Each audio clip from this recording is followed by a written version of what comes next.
എന്തായാലും അപകടത്തിന് പിന്നാലെ കാണാതായവർക്കുള്ള തിരച്ചിൽ അവിടെ ആ കുളങ്ങളിലൊക്കെ നടന്നിരുന്നു. അത് തൽക്കാലം നിർത്തിവച്ചിരിക്കുകയാണ്. നാളെ പുനരാരംഭിക്കുമെന്നാണ് ആ, അറിയ അറിയാൻ കഴിയുന്നത്. ഈ നാളെ രാവിലെ തന്നെ അത് പുനരാരംഭിക്കുമെന്ന് ഫയർഫോഴ്സ് ഉദ്യോഗസ്ഥരടക്കം അവിടെ നമ്മളോട് പറഞ്ഞിരുന്നു. ഒപ്പം തന്നെ ഈ സ്ഫോടനത്തിൻ്റെ ആഘാതത്തിൽ മൃതദേഹങ്ങൾ ചിതറി തെറിച്ചു എന്നുള്ളതാണ് അതിൽ ഏറ്റവും പ്രധാനപ്പെട്ട കാര്യം. അതുകൊണ്ട് തന്നെ ഈ മൃതദേഹാവശിഷ്ടങ്ങൾ ഇനി എവിടെയെങ്കിലും ബാക്കിയുണ്ടോ എന്നുള്ള അന്വേഷണമായിരിക്കും ഇനി അവിടെ നാളെ നടക്കാൻ പോകുന്ന, അതിനുള്ള പരിശോധനകളായിരിക്കും അവിടെ നടക്കാൻ പോവുക. തനേഷ് തമ്പി കൂടി ചേർന്നുണ്ട്. തനേഷ്, ഇപ്പോൾ വിപിൻ സി വിജയൻ മോർച്ചറിയുടെ മുന്നിൽ നിന്ന് റിപ്പോർട്ട് ചെയ്യുകയായിരുന്നു.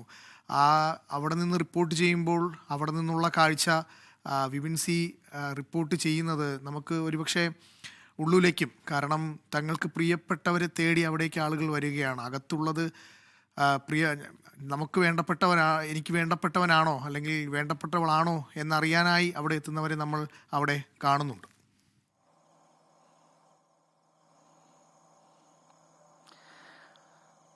അനൂപ്, വളരെ വേദനാജനകമായിട്ടുള്ള സാഹചര്യത്തിലൂടെയാണ് തൃശ്ശൂരിലെ ഈ ചെറിയ ഗ്രാമം കടന്നു പോകുന്നത്. മെഡിക്കൽ കോളേജിൽ വരുന്നവർ മാത്രമല്ല, ഈ ഗ്രാമത്തിന്റെ പല ഭാഗങ്ങളിൽ നിന്നും ഇപ്പോൾ ഈ ഒരു അപകടം നടന്ന പ്രദേശത്തേക്ക് എത്തുന്ന ആൾക്കാരും പങ്കുവെക്കുന്നത് അത് തന്നെയാണ്. തങ്ങളുടെ പ്രിയപ്പെട്ടവരെ ഇനി ബാക്കിയുള്ളവർ സുരക്ഷിതരായിരിക്കണം എന്നുള്ള പ്രാർത്ഥനയാണ് എല്ലാ ആളുകളും മുന്നോട്ട് വയ്ക്കുന്നത്. അല്പം മുൻപ് KC വേണുഗോപാൽ ഉൾപ്പെടെയുള്ള കോൺഗ്രസ് നേതാക്കൾ ഇവിടെ സന്ദർശിച്ചിരുന്നു. ഇപ്പോൾ അപകടത്തിൽ മരിച്ചവരുടെ കുടുംബങ്ങൾക്ക് അടിയന്തരമായി ധനസഹായം നൽകാൻ സർക്കാർ തയ്യാറാകണമെന്നുള്ള ആവശ്യം അദ്ദേഹം മുന്നോട്ട് വെച്ചിട്ടുണ്ട്. മാത്രമല്ല, അതിന് ഇപ്പോഴുള്ള തിരഞ്ഞെടുപ്പ് പെരുമാറ്റച്ചട്ടമൊന്നും ഒരു ബാധ്യതയാകരുത് എന്ന നിർദ്ദേശവും അദ്ദേഹം മുന്നോട്ട് വെച്ചിട്ടുണ്ട്. ഒപ്പം തന്നെ സമീപ പ്രദേശങ്ങളിലെ വീടുകൾക്കൊക്കെ കേടുപാടുണ്ടായിട്ടുണ്ട്.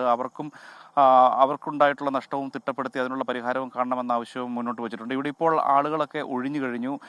നമുക്ക് ഇപ്പോൾ ഈ ദൃശ്യങ്ങളിൽ കാണുന്നത് പോലെ തന്നെ വളരെ ശൂന്യമായ ഒരു അന്തരീക്ഷമാണ്. 5 ഷെഡുകൾ ഉണ്ടായിരുന്ന ഒരു പടക്ക നിർമ്മാണശാലയാണ്. അതിപ്പോൾ ഒന്നുമില്ല. കരിഞ്ഞുണങ്ങിയ കുറച്ച് ഭാഗങ്ങൾ മാത്രമാണ് ഇവിടെ ഉള്ളത്. അതിൽ ഇപ്പോൾ പോലീസുകാർ കാവൽ നിൽക്കുന്നുണ്ട്. അതിൻ്റെ പ്രധാനപ്പെട്ട കാരണം ഇനിയും ശരീരാവശിഷ്ടങ്ങൾ കണ്ടെത്താനുണ്ട് എന്നുള്ള ഒരു നിഗമനത്തിലാണ് ഇന്ന് വൈകും വരെയും തിരച്ചിൽ നടന്നത്. പക്ഷേ ആ തിരച്ചിൽ പിന്നീടൊന്നും കണ്ടെത്താൻ കഴിഞ്ഞിരുന്നില്ല. സമീപത്തുള്ള ഒരു കുളത്തിലായിരുന്നു പ്രധാനമായും അവസാന ഘട്ടത്തിൽ തിരച്ചിൽ നടന്നത്. ഫയർഫോഴ്സ് ഉദ്യോഗസ്ഥരും സ്കൂബ ഡൈവിംഗ് ടീമും ഒക്കെ വിശദമായ പരിശോധന നടത്തിയെങ്കിലും ഒന്നും കണ്ടെത്താൻ കഴിഞ്ഞിരുന്നില്ല.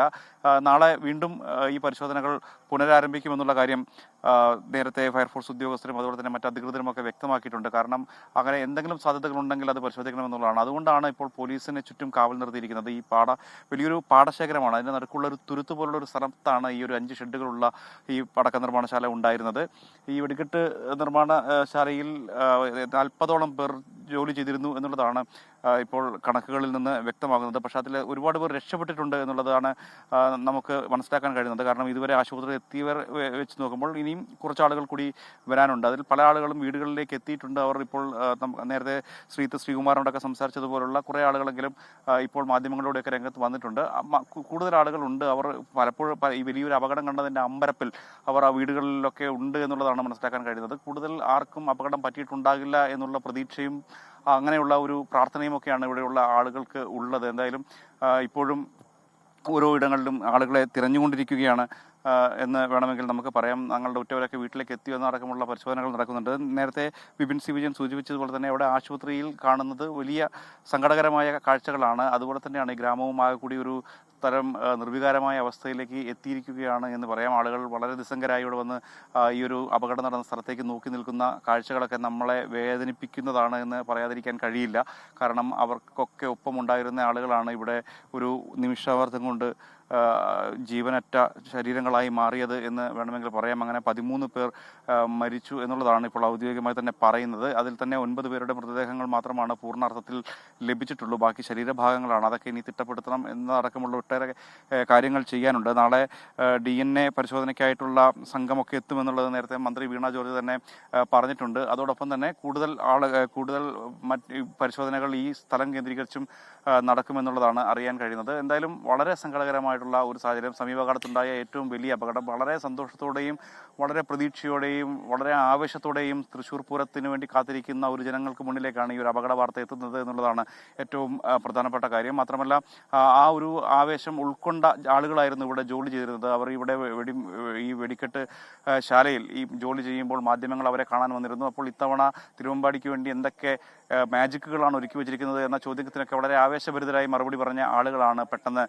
ജീവിതത്തിൽ നിന്ന് മാഞ്ഞു പോകുന്നത്. അതുകൊണ്ട് തന്നെ അത് ചെറിയ വേദനയല്ല നൽകുന്നത്. പൂരപ്രേമികൾക്കാകട്ടെ, തൃശ്ശൂരുകാർക്ക് പൊതുവിലാകട്ടെ, കേരളത്തിനാകെ തന്നെ ഒരു വലിയ സങ്കടകരമായ സാഹചര്യത്തിലേക്ക് കൊണ്ടെത്തിച്ചിരിക്കുന്നു എന്നുള്ളത് ഒരു യാഥാർത്ഥ്യമാണ്. എന്തായാലും ഇനി വളരെ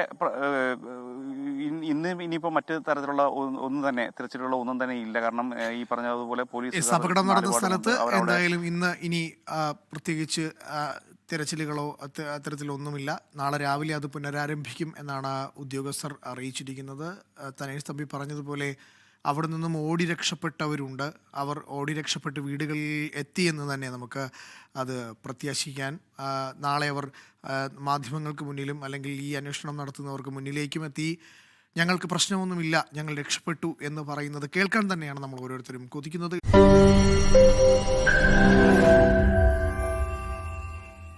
ലോകത്തെവിടെയായാലും ഏത് സമയത്തും 24 വാർത്തകളും ഓഗ്മെന്റഡ് റിയാലിറ്റി പാക്കേജുകളും എക്സ്പ്ലെയിനറുകളും വിശദമായി കാണാൻ ഞങ്ങളുടെ യൂട്യൂബ് ചാനൽ നിങ്ങൾക്ക് സബ്സ്ക്രൈബ് ചെയ്യാം.